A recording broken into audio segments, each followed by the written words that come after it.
Last Sunday, the 24th of April 2011, I spent the entire day with David Icke, a person of whom you may well have heard.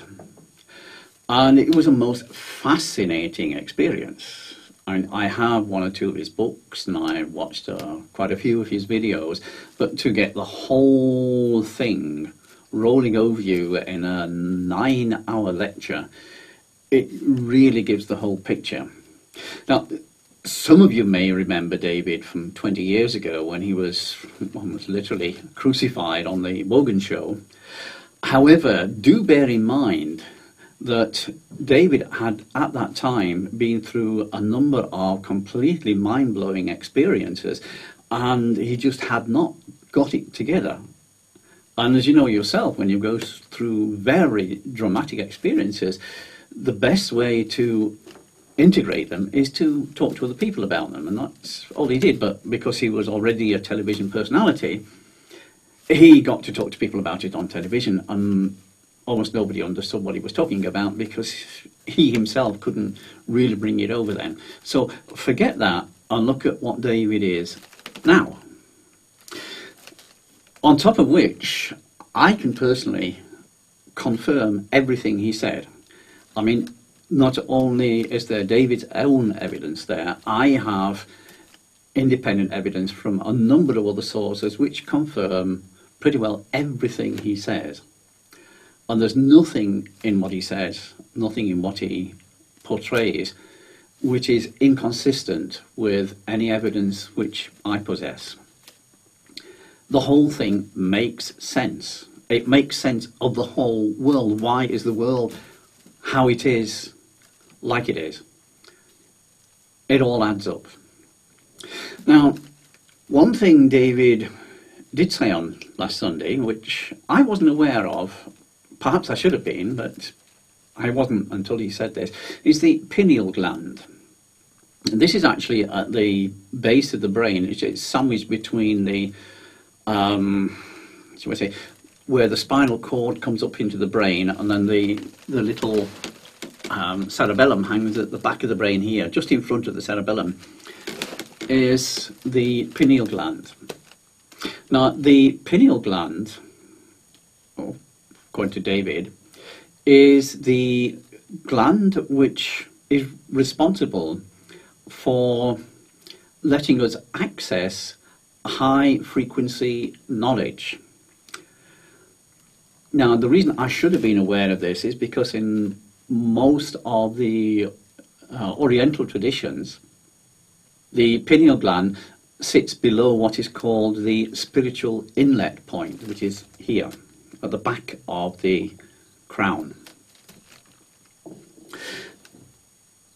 And what David pointed out is that fluorides, or the fluorine which is put into drinking water in large parts of North America and a few other places as well, completely blocks the function of the pineal gland, and people don't seem to be able to get themselves moving. They perceive a problem, but it doesn't register that in order to solve this problem they've actually got to do something. And this is actually why,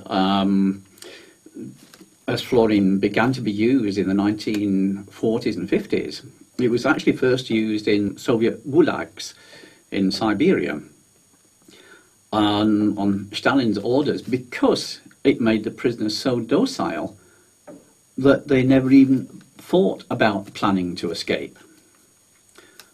And that's what it's for. It's about Prison Planet. It's about making the whole of North America docile prisoners.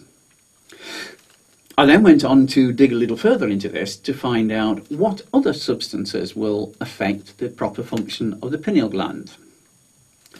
LSD, lysergic acid, will also take the pineal gland out of function, out of phase with its normal function. To some extent, marijuana will do the same, which is why people who take a lot of marijuana are very, shall we say, laid back, just don't seem to be able to grasp that it's useful to do something creative with your life. The drive is missing. It then went on, or I did at any rate, to look at, well, what is actually arriving at the pineal gland? Because in the human circulatory system, there is devices built into it which stop normal blood reaching the brain, because the brain is such a sensitive organ. And so what actually gets through this filter is very little more than just the informational part of whatever is in the blood. So here we're not talking about removing large quantities of fluoride scale from the inside of the pituitary gland. We're looking at removing the fluoride information. We're looking at removing the LSD information. We're looking at removing the marijuana information. It would not surprise me to discover that other things also affect the proper function of the pineal gland. Oh, something which I did discover on Monday, yesterday, is that pig meat will also drastically reduce the function of the pituitary gland. This is interesting because it then demonstrates why in so many spiritual teachings the eating of pig meat is forbidden. Because it blocks your access to spiritual knowledge, to higher levels of knowledge. You can't think properly the way a human should be able to think.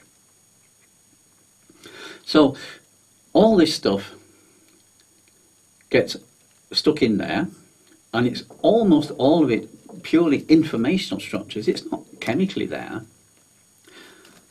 just enough to stop the pineal gland functioning properly.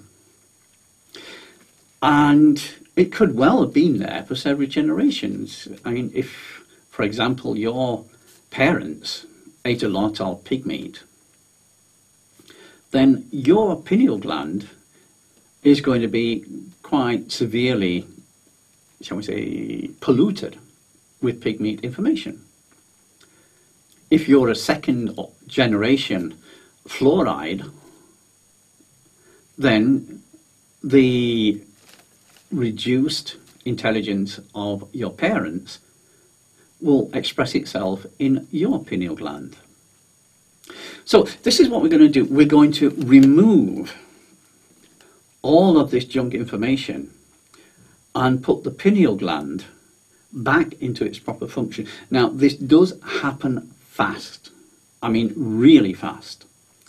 The first test that I did, the person I was giving to, a marijuana addict, within 10 seconds, suddenly they could feel themselves and began to feel that they are a powerful being who can change the world.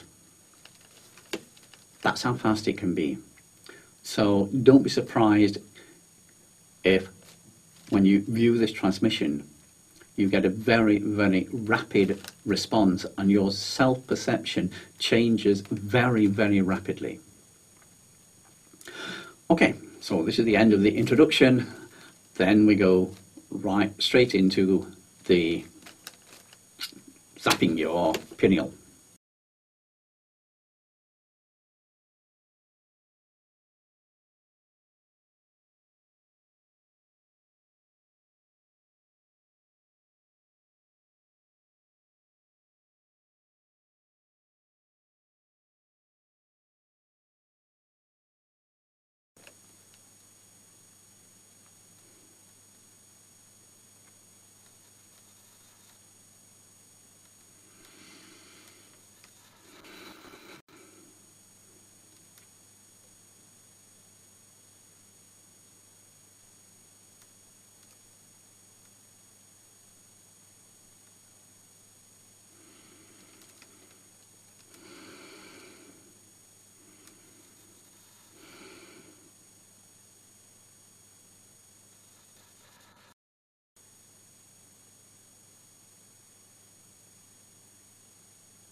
Namaste.